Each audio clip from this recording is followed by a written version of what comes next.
It is easy to look around and feel completely outmatched. The world is packed with people who seem to have it all: the natural gifts, the endless financial resources, and the perfect pedigree. Attempting to challenge these individuals on their terms, relying strictly on innate ability, usually ends in failure. You cannot win a race where your opponent was born 50 meters ahead of the starting line. But natural ability has a ceiling.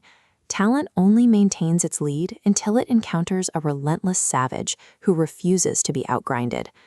Defeating a faster or smarter opponent comes down to a single factor: refusing to stop moving when they get tired and accept defeat. To level the playing field, you must stop wishing for their gifts. Instead, we are going to reverse engineer the exact psychological operating system of the savage. The first phase of this operating system is competitive stamina.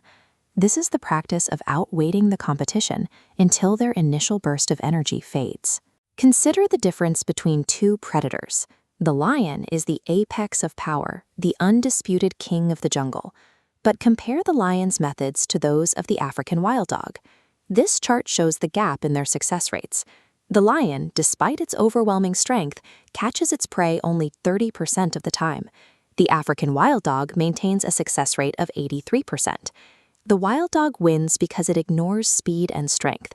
It simply pursues its prey for 40 minutes, staying in the hunt until the target collapses from pure exhaustion. You defeat superior talent by adopting that same endurance. When you combine patience with pure grit, you win by simply being the last person standing when the competition tires out. This endurance is built during the dark work, the ugly, unglamorous preparation that happens when no one is watching. Most people will chase the rewards and the recognition, but they avoid the responsibility of the 3 a.m. in the morning grind.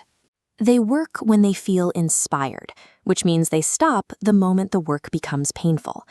This chart shows daily habits compounding.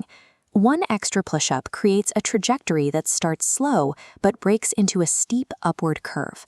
A person relying only on natural gifts eventually flatlines. Without the habit of the grind, the unseen worker passes them entirely. You reach that level of growth by committing to the boring, repetitive process that everyone else avoids. To finalize the operating system, you must apply a sense of absolute desperation to your goals. Think about how a shark survives. It is built for constant forward motion. If a shark stops swimming or tries to go backwards, it dies. You must view your own goals with that same urgency. Treat your progress as a requirement for survival, because your future depends on the momentum you build today. There will be times when you get knocked down and feel overwhelmed by the pain, but even when you can no longer run, you crawl.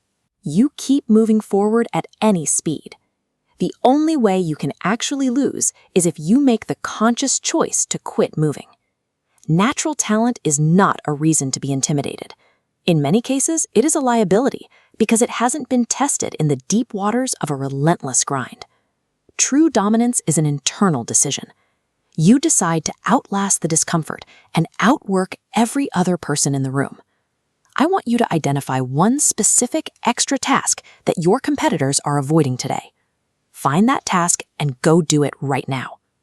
If this gave you the push you needed, leave a comment and subscribe. Join us and let's keep outgrinding the competition together. I'll see you in the next one.